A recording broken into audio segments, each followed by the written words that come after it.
Bon, arrêtez tout ce que vous êtes en train de faire. Là, on parle d'une recette légendaire. Oui, le mec ne dit plus bonjour et oui, le mec parle carrément à la troisième personne. Bon ok, j'arrête ce perso, il est relou. Bonjour à tous, j'espère de tout mon cœur que vous allez pour le mieux. C'est quand même plus sympa ça. Mais j'avoue que le plat du jour a de quoi faire tourner un peu la tête. Alors, pas par sa complexité, car c'est plutôt simple à réaliser, mais par ses saveurs et ses textures. Bienvenue dans ce nouvel épisode des repas de fin d'année qui va taper fort avec ses pastas à la bisque et au tartare de langoustine.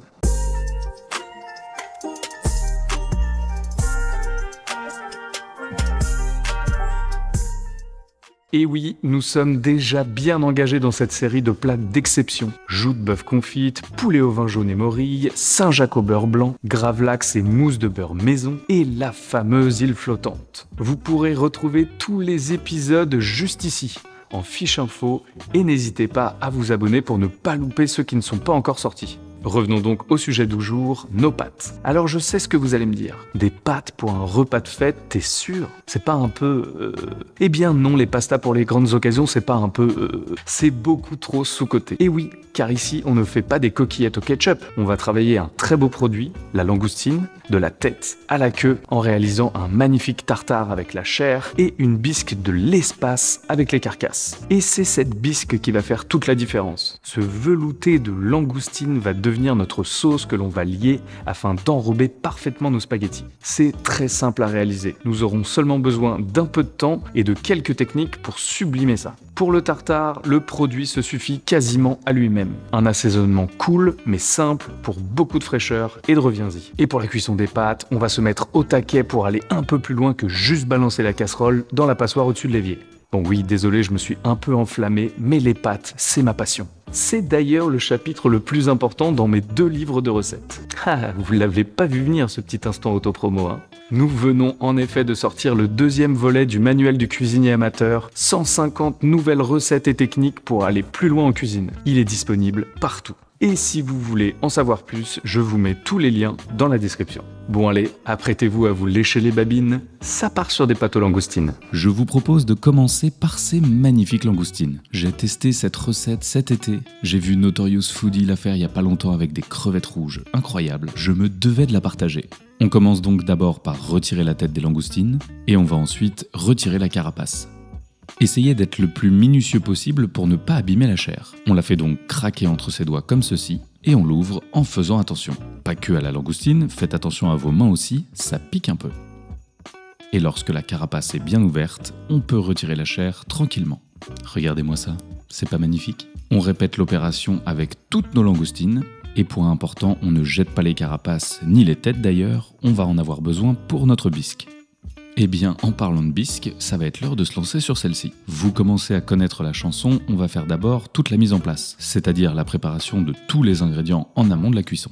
Et ainsi, pas de stress, on ne doit pas faire 15 000 trucs en même temps, juste s'occuper de ce qu'il y a dans la casserole. Je suis parti sur une base aromatique assez simple, mais bien goûtue. Oignons, carottes, céleri, le trio gagnant. Ne vous embêtez pas à les couper en trop petits morceaux, car tout ce petit monde va être mixé finement à la fin.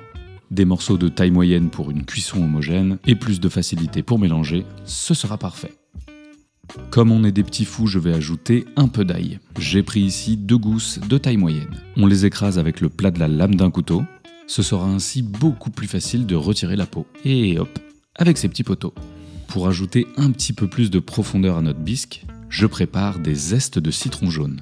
On sort ensuite une sauteuse ou une cocotte, on allume un feu assez soutenu, une généreuse quantité d'huile d'olive et on verse nos têtes et nos carcasses de langoustine. On veut aller chercher de la coloration. Et pour maximiser les sucs de cuisson, on va bien écraser les têtes. Alors je n'avais pas le bon ustensile avec moi, je l'ai fait avec un couteau, mais c'est une très mauvaise idée. Un pilon ou un rouleau à pâtisserie feront plutôt très bien l'affaire. Le contenu des têtes et des pinces vont commencer à bien accrocher le fond de la casserole et ça c'est parfait. On peut ajouter notre garniture aromatique, une belle cuillère de concentré de tomate et on mélange tout ça. Le concentré de tomate va ajouter du goût, mais aussi aider à la caramélisation. Et l'idée ici, c'est d'avoir un maximum de sucre que l'on va déglacer pour avoir un fond très gourmand. On débouche une bouteille de blanc. Pour notre recette d'aujourd'hui, j'ai pris du chenin, car tous les chenins mènent à Rome, c'est bien connu. On ajoute environ un tiers de la bouteille, on décolle bien les sucres à l'aide d'une cuillère et on laisse le vin réduire pour que l'alcool s'évapore. On mouille maintenant le tout avec de l'eau claire. L'objectif, c'est que quasiment tous les ingrédients soient immergés dans l'eau. Il me restait quelques tiges de persil, ça va avec. Les zestes de citron de tout à l'heure, c'est pareil. Et pour rajouter des strates de saveur, un peu de laurier, des graines de fenouil et des graines de coriandre. Si vous avez du thym ou du romarin sous la main, ce sera délicieux également. On sale le tout, quelques grains de poivre noir, du piment d'Espelette, j'adore le piment d'Espelette. Et on mélange l'ensemble pour bien répartir tous les ingrédients. On veut que les herbes et les épices que l'on a rajoutées infusent bien le bouillon.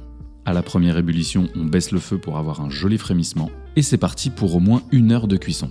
Je peux vous assurer que l'odeur est incroyable. Les restes de langoustine ont bien infusé la préparation et notre mélange d'épices fonctionne super bien. On sort ensuite notre blender. Ça fonctionne également avec un robot plongeant s'il est assez puissant. Avec la quantité que j'ai dans ma casserole, je vais devoir faire cette étape en 2 fois. Si votre cuve est trop chargée, c'est sûr, ça va exploser. Donc on essaye de répartir les carcasses, les légumes et le bouillon et on mixe le tout à pleine puissance. En quelques secondes, vous allez vous retrouver avec une jolie soupe, mais qui va contenir encore pas mal de petits morceaux, que ce soit des morceaux de langoustine, ou bien d'épices, d'herbes, etc. Il est donc ultra important de la verser dans une passoire étamine. Son maillage très fin va permettre de retenir tous les petits éléments, et donc d'obtenir un liquide très très lisse. Aidez-vous d'une cuillère pour extraire tout le jus, il ne faut pas en perdre une goutte, mais n'appuyez pas non plus comme un malade. La texture, la couleur et l'odeur sont incroyables. On pourrait s'arrêter ici et s'en faire une bonne soupe, mais on n'est pas là pour ça. On veut des pastas. On débarrasse le jus dans une poêle. On peut même d'ailleurs repasser au tamis histoire d'être sûr d'avoir quelque chose de très lisse. Car je vous jure que d'avoir des petites miettes de carcasse dans la bouche quand on déguste, c'est vraiment pas fou. Notre bisque est au chaud, l'eau des pâtes est en train de bouillir. On va se mettre sur le tartare de langoustine. On fait une petite incision au dos de la chair, pas trop profonde, juste en surface, cela va nous permettre de dégager le boyau et ainsi de l'enlever beaucoup plus facilement. On tire délicatement dessus et hop, c'est fait. On répète l'opération avec toutes nos queues de langoustine et on s'attaque à la découpe. J'aime bien avoir de la mâche dans le tartare de langoustine car je trouve la texture vraiment incroyable. Ce serait dommage de se retrouver avec du haché de langoustine un peu pâteux. On fait de même avec toutes les queues, on les incise dans la longueur une première fois, puis dans la largeur pour obtenir de jolis petits cubes réguliers. Une fois que toutes nos queues sont bien découpées, on peut les réserver dans un petit récipient sur le côté. Car pour l'assaisonnement, on le fera vraiment au dernier moment. J'ai comme l'impression que l'eau des pâtes est en ébullition. On se munit de belles pâtes, une forme longue est idéale pour cette recette. On sale généreusement notre eau de cuisson, on ajoute les pâtes, et très important, on met un timer avec 3 minutes de cuisson en moins que ce qui est indiqué sur le paquet, car on va finir la cuisson des pâtes dans la bisque pour qu'elles s'imprègnent un maximum des saveurs. Le contre-la-montre est lancé, on peut assaisonner le tartare. Le zeste d'un citron vert, allez-y franco, c'est vraiment bon. Un soupçon de piment d'Espelette, fleur de sel, poivre blanc et un petit filet d'huile d'olive.